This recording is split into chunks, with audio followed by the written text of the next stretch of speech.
Welcome to the Nerd Party. Hi, this is Nick Anastasiou, story editor on Star Wars The Clone Wars and Star Wars Bad Batch. And you are listening to Aggressive Negotiations.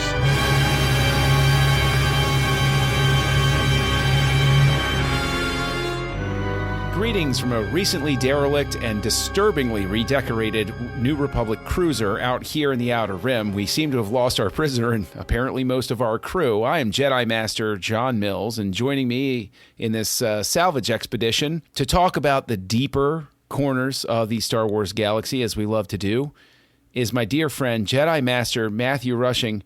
Matt, I gotta ask, is there any secret ingredient that you know of that can get blood and scorch marks out of walls? Well, John, I would encourage you, as we all learned in my Big Fat Greek Wedding, there's nothing that Windex can't do. And so a little bit of Windex on there, it's going to clean that right up. And some elbow grease. It's really going to take that out. It's a little spooky being here on the ship. I feel like this is how horror movies begin, and especially most likely horror movies in the Star Wars universe, where somehow a Sith pops out you just weren't ready for. But man, I'm really excited to be here and talking some more Star Wars now that we're in the Ahsoka era, John. Yes, that's right. Everybody, as we record this, is celebrating the one character we know for sure that is gone into every era of Star Wars that we've seen on screen, which is kind of cool when you think about it. And, of course, here we're part of the Nerd Party Network. Find the network over at Join Nerd Party on Twitter. The Nerd Party is on Facebook and Instagram. The show itself, reach out to us at the Jedi Masters on X Twitter. I like that. We'll call it X Twitter. It's X Twitter. Reach out there. And, of course, thenerdparty.com/contact if you want to just give us your thoughts. But if you want to give us your reviews, please go on over to Apple Podcasts and drop a star rating and review. We would appreciate it very, very much. Listen, we both know that there are more Star Wars podcasts out there than there are stars in the Star Wars galaxy. This is true. But we would really appreciate just toss us something. That's all we ask for. We don't even ask for money. Just toss us a bone, okay? Yeah, just give me something to work with here. But, okay, now that all that's aside, Matt, you were talking about this off mic, and I think it's a really good idea worth discussing. This idea that with Ahsoka, once again, in a way that the animated series have explored, but we haven't really seen explored in live action up to this point, is this idea that we're not just dealing with a galaxy far, far away, but that in ancient times in the Star Wars galaxy, they had discovered ways to go to other galaxies and all of the possibilities that opens up.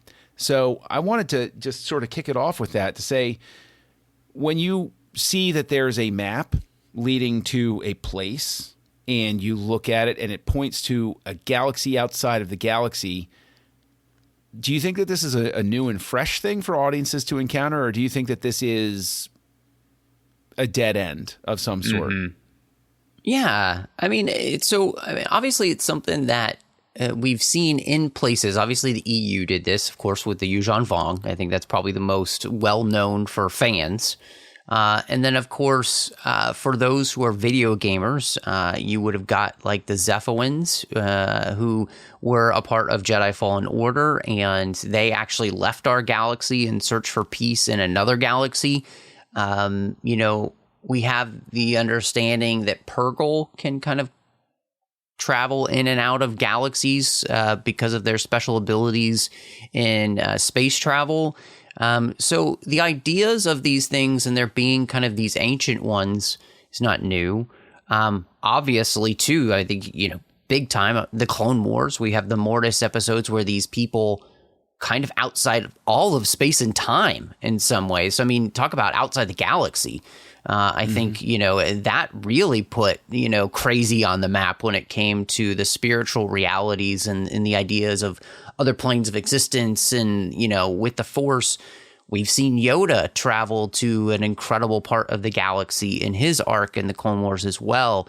So, I think the thing that I was really, struck by with what Ahsoka made me think of was the places around the galaxy that we see where we go to 1,000-year-old, Dathmiri planet, where they had massive structures completely different than what we saw on Dathomir.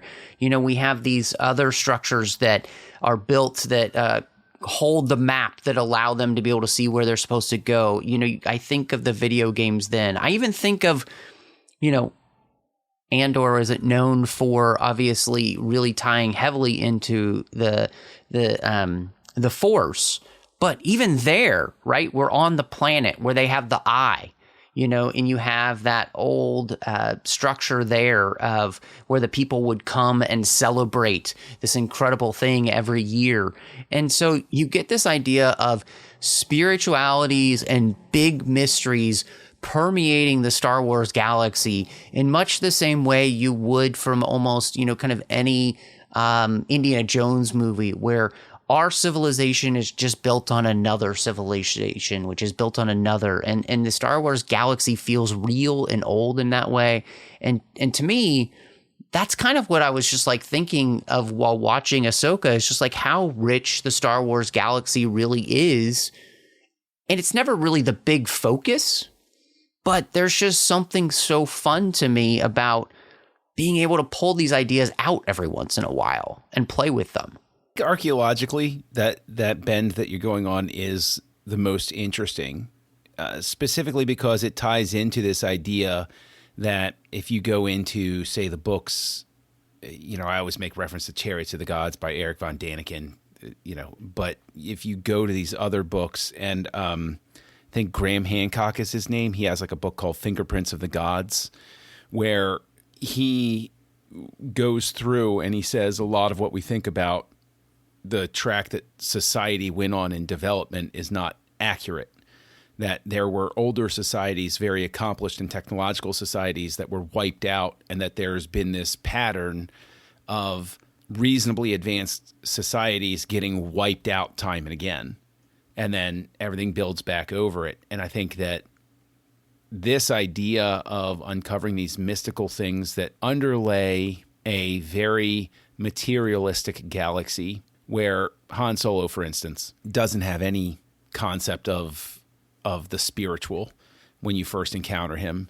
And there's very much a sense of the galaxy has lost sight with its advanced technologies. It's ships that can go to hyperspace. It's medical technologies and stuff like that.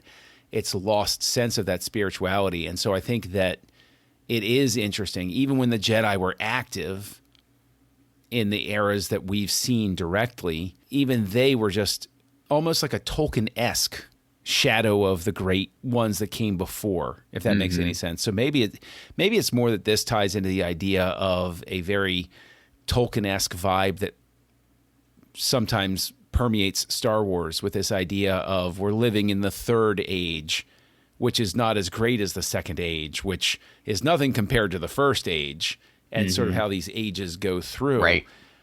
My question becomes, do they open a door here? If they find another galaxy to go to that they have a map to, are we suddenly blowing open all of the possibilities of what Star Wars could do or be, and opening ourselves to basically endless stories that will just never come to a conclusion?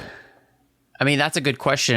I was even thinking again, a small thing in Andor, the cotton, I think that's what it is. It's from the Knights of the Old Republic game. So, you have even in the crystal that Andor is given as down payment, right, to hold on to, which is a reference all the way back to, the Knights of the Old Republic game. And so, again, a very old civilization. So your question, I'm thinking about, the opening up of this other galaxy and everything. I'm also wondering, is this actually a way to explain why certain characters aren't around, during the sequel trilogy era because we're off fighting another war in another galaxy, trying to save our own galaxy from another war. I don't know. But it just, like you said, it creates all of these realms of possibility. But I think it also opens up by subtly putting these layers in here, then to go back and do some sort of like Old Republic show or something like that. It's much more interesting because we've seen the layers of it now. You know what I'm saying? Like you're actually setting yourself up for what comes later smartly. It reminds me of the way, you want to talk a lot of Star Trek on this show, but the way the Star Trek Deep Space Nine writers would write something, but then they would just pick up that thread later on and kind of run with it. They'd realize, oh, we've got a great story here.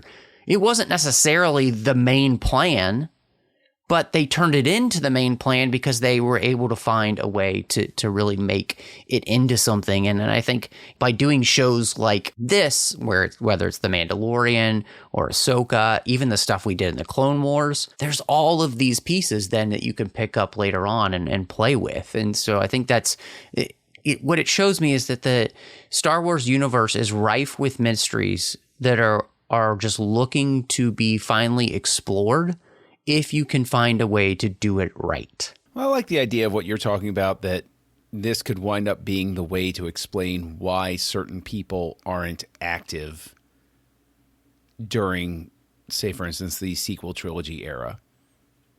And I think it also ties in, again, to sort of a slick thing that Star Wars creators, especially Filoni, is known for this, but there are others on the crews that are very well versed in the old lore and are very, very adept at working these things in. So, kudos to everybody.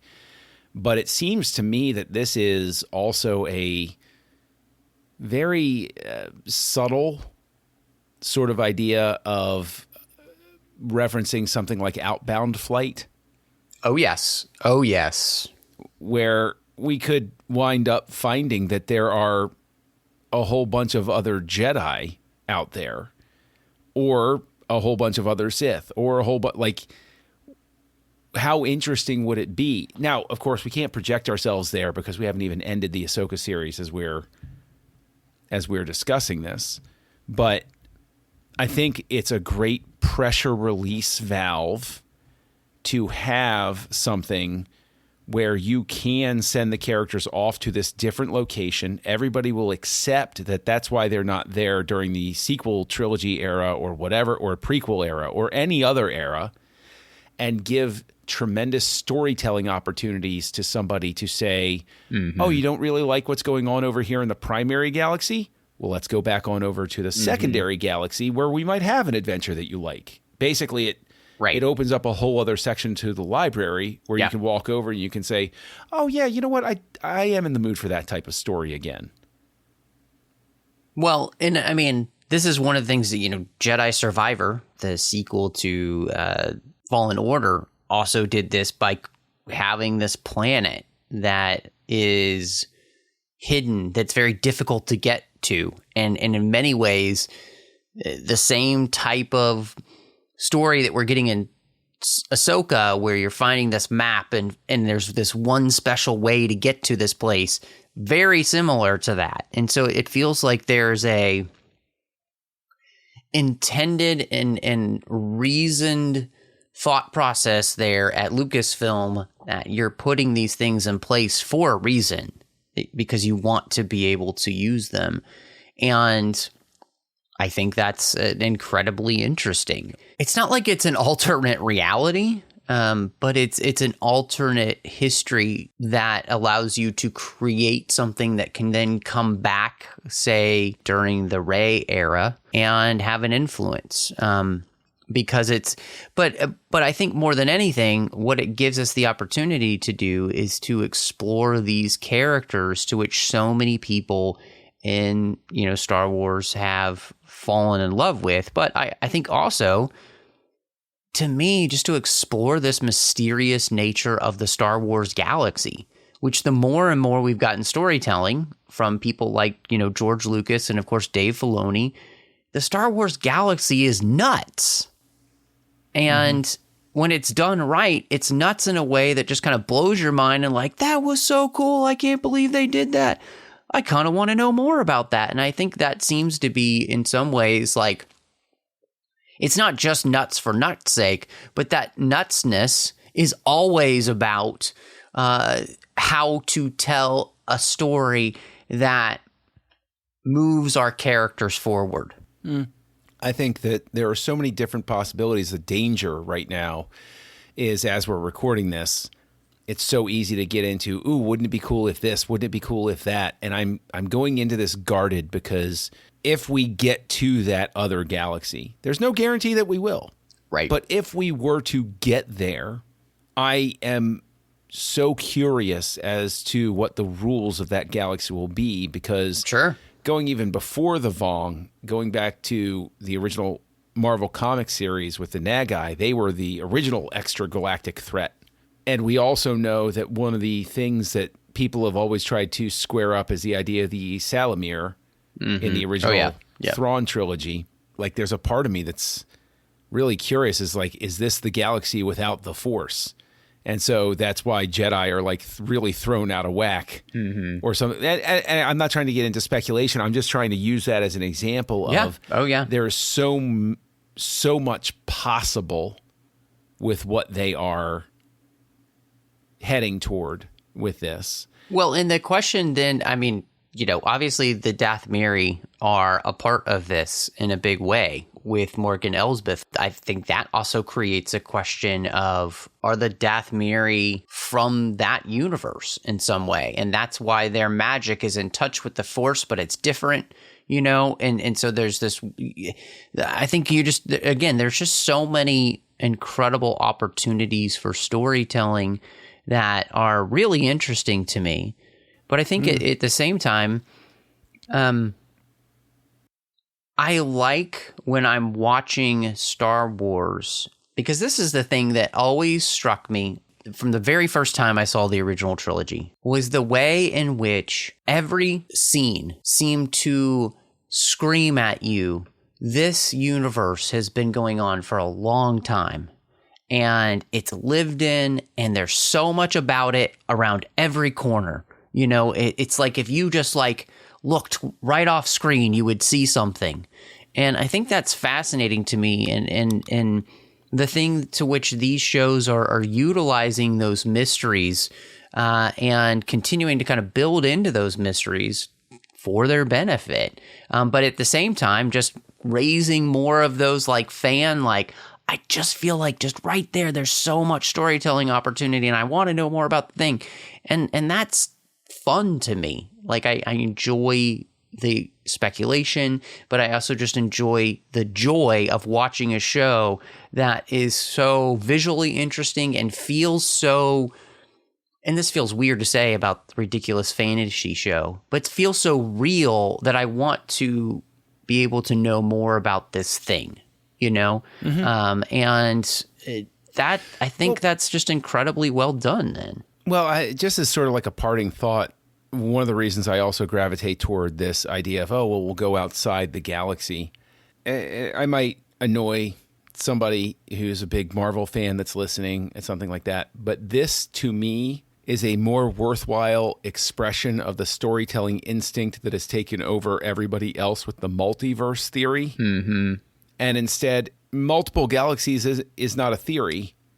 It's a thing. So why don't we go down that road instead, guys? Why don't we go down there and explore multiple galaxies instead of multiverses at this point?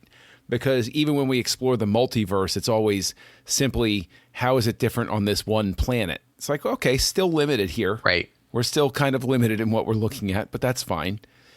Ultimately, the thing that excites me most is that this is the first live action venture that is embracing the insanity, I mean that in a good way, of the animated series. The animated series never felt limited by what had come before. If there was something nuts, for instance, helicopter lightsabers, and somebody said, I want to do a helicopter lightsaber. And they figured out, could we make it work? Sure, why not? Let's have fun. This feels more like that expression of why not do it? Why be limited? Why not go for it? Let's do this thing. And that's what I think this travel to another galaxy impulse is it's a little bit crazy, it's a little bit odd, and it's entirely fresh without being continuity disruptive, if that makes sense. Yeah, I mean, I like what you're saying there because, and I agree with you wholeheartedly that, and we talked about this last week, so I think this is interesting, kind of building upon that idea of why the Star Wars animation has been such a successful storytelling platform. And I think that's because that it embraced all that Star Wars had to offer, even the crazier sides, right? I mean, I always come back to, before the Mortis arc and all that stuff, we had basically a Godzilla episode. Mm-hmm. And we found a way to make that work within the storytelling structure of Star Wars and make it feel completely Star Wars and not forced or weird or alien or whatnot. Mm-hmm. And then we got into things like, Asajj Ventress and her, Dathmiri heritage, and we worked in something from the EU like Dathmiri witches, but we made it our own. And so that kind of ramped up the crazy. And, it's just really embracing the ability to do so much for this universe and play with so many fun different mysteries that are always going to be asking bigger and cooler and crazier questions, I think is a great way to continue to do storytelling. But at the same time, to me, this is where those mysteries don't become the impetus for the storytelling. The impetus for the storytelling is our character journeys. It's always about the hero's journey, right? And what our heroes are going through, or, depending on the storytelling, what the villains are going through. And everything else revolves around that. And I think that's the thing where, again, too, Star Wars is at its best when the crazy that's happening around us reinforces the story that we're telling for the character on screen. And when you lose that focus, that's when things begin to fall apart a little bit. And again, that's what's great, I think, about the way in which these mysterious things show up in video games and television shows and animated shows and the films and, books and all that stuff. I mean, you and I, even thinking about crazy, we loved the Thrawn trilogy, the most recent one, Thrawn Ascendancy, the whole Chiss side of the universe. Totally different than the rest of the Star Wars universe, right? And so opening that up and playing with that in literature. So, but it was all done to tell the story for the character of Thrawn.